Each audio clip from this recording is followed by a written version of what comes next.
Hi, everyone. This is Maheen, and welcome to the CanadianSME Small Business Podcast. Today, we're looking at the fuel behind Canada's digital ambition, which is talent. Because in 2026, as billions are invested in AI, the real challenge for SMEs isn't just buying the technology, it's really finding the skilled professionals to run it. Joining us today is Nisha Lewis, the COO at NPower Canada.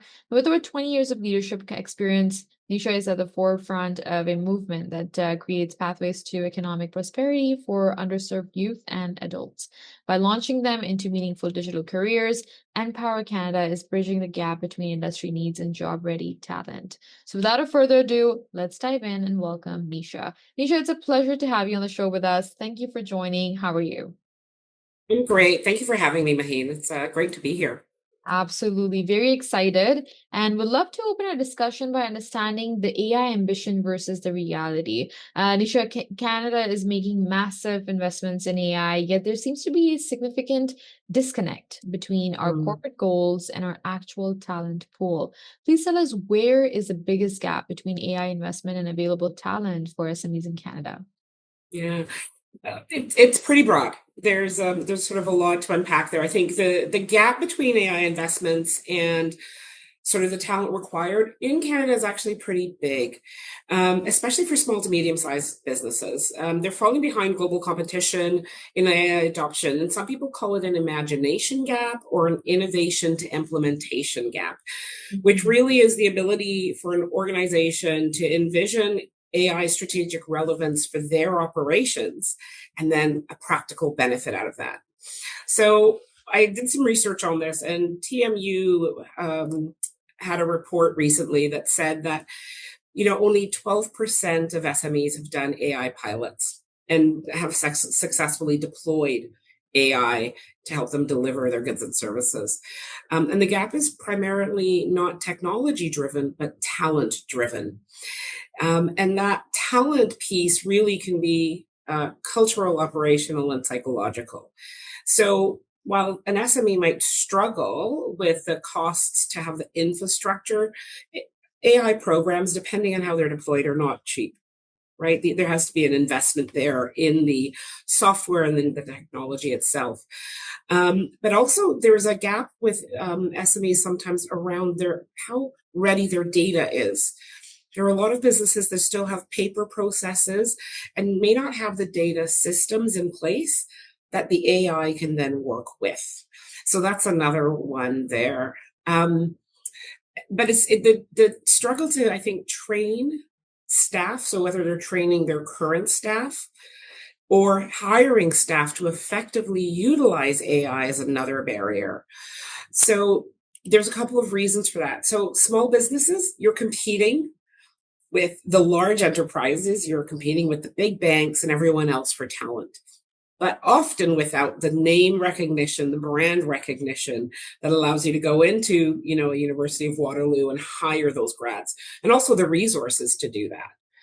And the other thing too is that it takes time for people to understand the process and then to be able to work with it readily. And so one of the ways that I think small businesses can really overcome some of those challenges is by upskilling their existing staff, but also hiring staff that are trained already to utilize AI, that know how to use AI in daily work, right? By Mhm. investing in AI literacy and then fostering a culture of really innovation and experimentation with AI, I think that helps small businesses get a little bit further in that. But you've got to also think about how you want to use AI. Is it agentic AI? Are you using it to improve communication processes? Is it to improve workflow? Is it for customer satisfaction? The Right. human element is the other piece. AI can do so much, but the human, even when you think about agentic AI or AI agents that are helping at the front end of a customer interaction, the minute there's an escalation, you need a human person who knows how to apply the human sensibilities to that interaction. And so having people that are comfortable using their core human skills, good communication skills, how to navigate conflict, those sorts of things, in addition to using the AI, I think is really, really important. Right. And realizing that technology is only as effective as the people operating it is a critical shift that every business leader needs to make right now. Next up, let's explore how alternative training models are preparing talent with in-demand digital skills. Nisha, how does NPower's training differ from traditional education, and how does it support underserved groups? Yeah. So I think one of the things too with AI, so with NPower, we have a different model. Our model has been from the beginning to actually work with industry, to work with employers to meet their needs. So over the last 12 years, our programs have changed consistently based on the changes and the demands and the needs of our employers, but also the changes in the technology.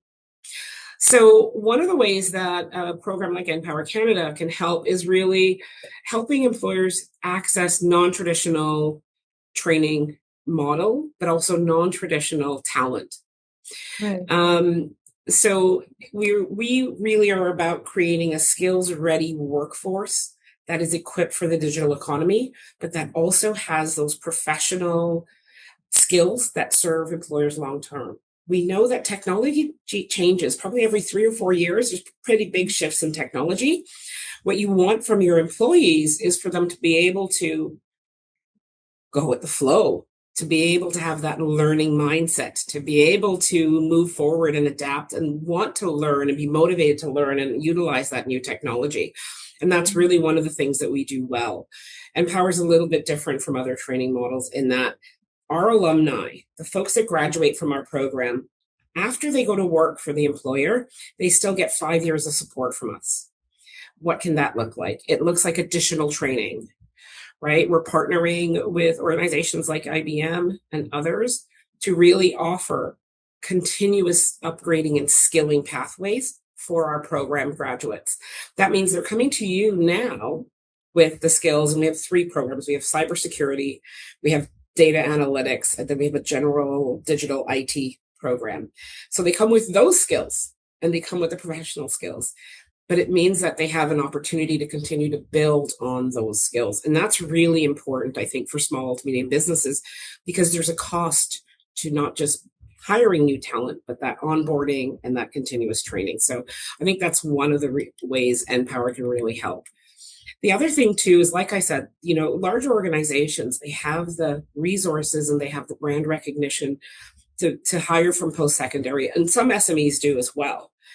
But we have people who are coming in from non-traditional pathways, and that might mean newcomers who are coming with post-secondary education. It also means people who are changing careers. They've been out of the job market for a while, or they're switching careers. We're training them for the next thing. So they've already had some success. So that's another sort of pool there. And then there are young people. There are young people who, for whatever reason, haven't done post-secondary, but Right. boy, are they good technically. And they have a lot to offer, and they're super motivated, and they take on and learn and reskill very quickly and easily. And so that's one of the ways that NPower helps, is that access to that pipeline. We also have a team on board that actually works directly with employers that says, okay, what are you looking for? What are the needs? All right, we can go in, we can pull the graduates from across the country. So we're in 6 provinces, including Quebec. We can look at who are the candidates across those 6 provinces that fit the needs that you need.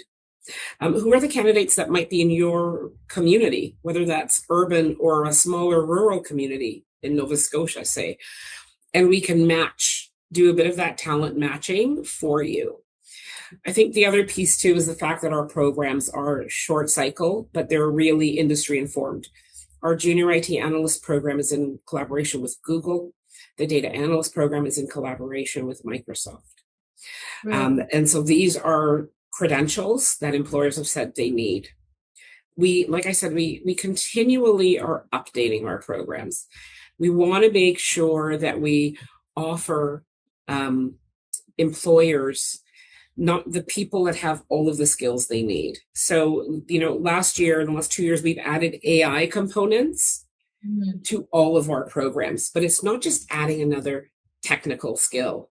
We want them to actually use it. We want them to learn how to use the AI systems, different AI skills in the program. So they're doing real-time workflows that they'd have to use within a job role. Removing the degree barrier, allows a much more diverse and an eager talent pool to enter the workflows with the exact skills employers are actually hunting for.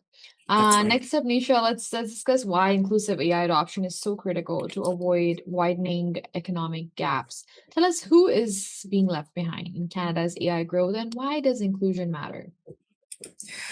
Yeah, it's really interesting. I think what we are seeing is that the communities are being left behind. In some ways, are youth who don't have access to post-secondary, right? It's Indigenous and racialized people.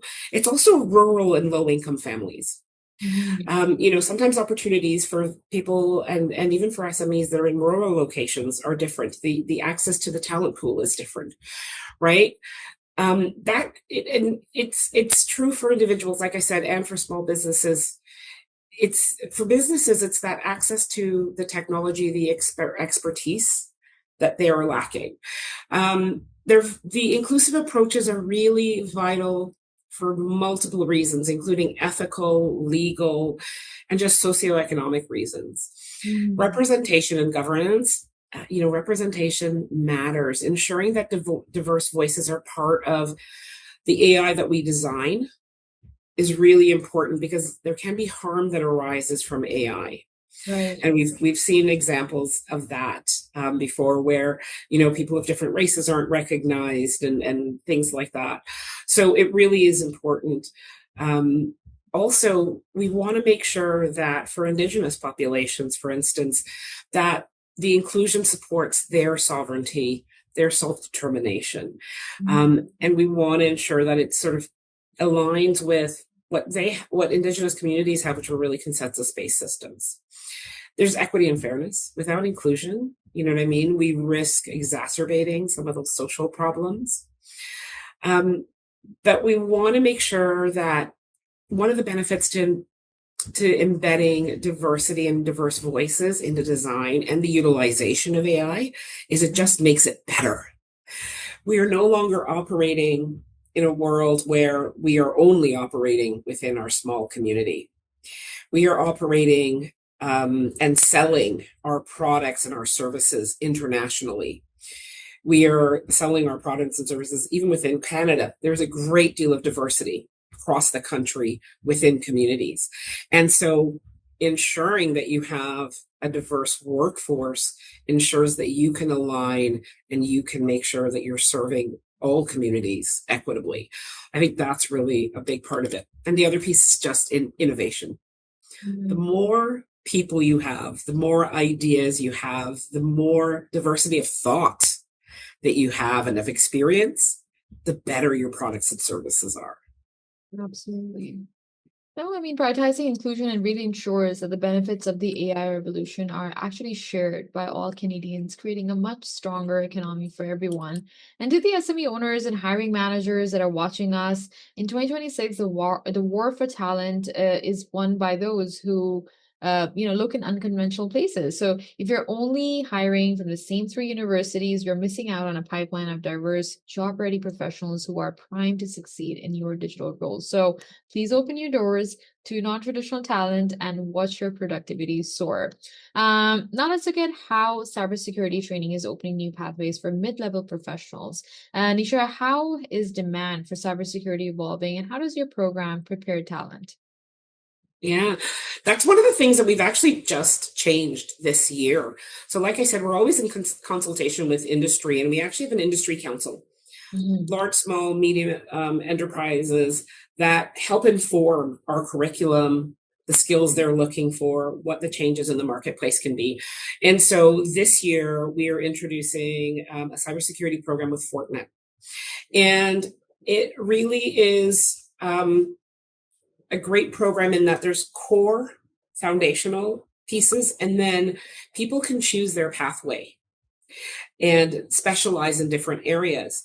And like I say, people have, the benefit of continuing to get support for us after graduation. But with the Fortinet program, there are additional credentials that they can continue to get as they move along in their career that are stackable and that are industry recognized. And that's so important. 73% of SMEs have experienced a cybersecurity incident. And so they're often prime targets for ransomware. And so that actually makes organizations hesitant to implement AI tools.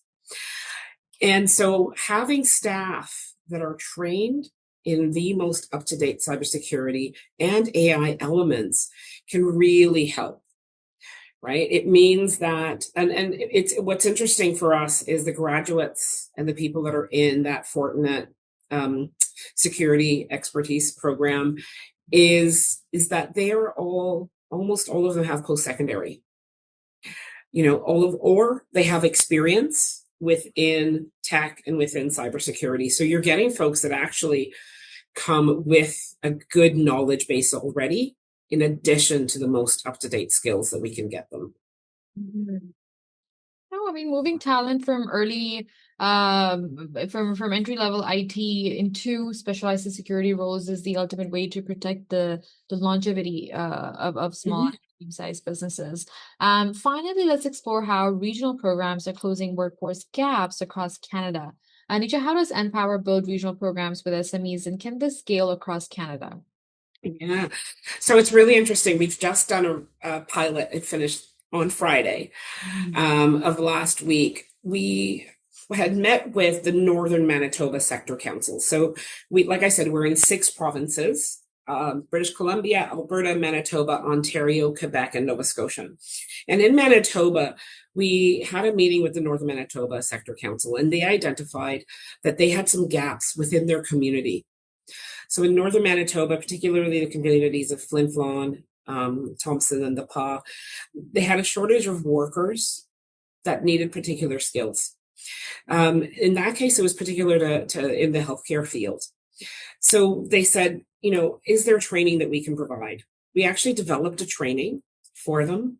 We looked at the job that they had that they wanted to fill, and they had people in the community who were looking for work. So we built that curriculum and ran the pilot, and it was really quite successful. Those folks are moving into roles now, utilizing digital skills that they've learned in the program. And we were able to get that program sort of stand it up in a matter of months, from the curriculum development to deployment. It was about 4 months that we were able to do that. And it meets a specific need. And we've had subsequent, it's interesting, with that program, it's called the Digital Skills for the Workforce. With that program, we've had a lot of interest. I was on a call yesterday about it because there are so many communities where that's needed. And what's interesting about that program is that there are other components that can be added to it. There are some basic AI components that are in it, but there are other modules that can be added. Modules from our partners at Google or Microsoft or elsewhere, to build out a program that actually works to give people the skills that the employers in the area need. Right. Well, that is a great and a very insightful response, Nisha. I mean, tailoring the digital skills to the specific needs of local industries ensures that every community in Canada can participate in the digital economy. This was a great conversation. You were able to share so much with such small given time frame. As we wrap up now, Nisha, what advice would you give to those that are overwhelmed by the rapid AI change? And say, have a conversation with us and with even others in your area. So if there is I'd say for small businesses, look to some of the tools that you want to use or implement that have an AI component, and then think about the skills that are needed for that. And then have a conversation with an organization like NPower, and there are others as well, about how to train for those specific skills. What is it? Because it may be that you need new people in your workforce, or it may be that you need to upskill your current workforce, right?